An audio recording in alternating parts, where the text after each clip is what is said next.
Good day, Sir Leo Arpios. I'm Kenneth Lloyd Guhiling from Section S1E.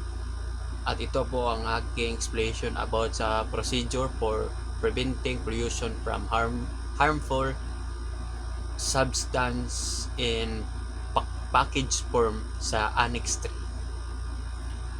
Ang Annex 3 ng MARPOL 73 to 78 ay nagtatakda ng mga patakaran para sa makaiwas ng pollution mula sa mga panganib na bagay na di madala sa mga pakite o lalagyan.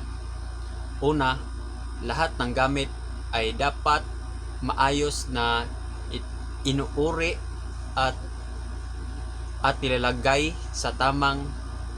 nilalagyan ng tamang label ayon sa antas na panganib nito. Ang mga lalagyan ay kailangan matibay, hindi tumutulo at angkop sa laman para hindi masira o tumagas habang nasa biyahe. Kailangan din may kasamang dokumento na naglilista ng pangalan ng gamit, uri ng panganib at mga dapat sundin na panuntunan. Sa loob ng barko, dapat itong ilagay sa ligtas at nakatali na lugar, malayo sa pagkain o tirahan ng mga tao. Ang pagbubuhat at paglilipat ay dapat maingat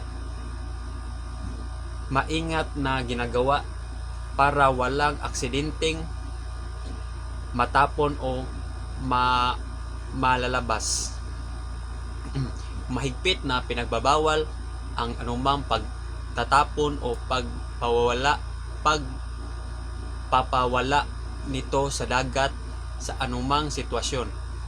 Dapat ding alam ng lahat ng tauhan ang tamang paraan ng paghawak at kung anuman ang gagawin kapag may aksidente.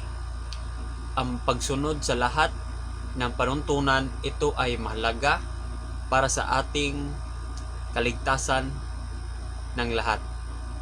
Sa kabuuhan, ang mga hakbang na ito ay nagpapatili ng malinis at ligtas na karagatan para sa lahat. Thank you for watching, sir. Good day once again. Thank you, sir.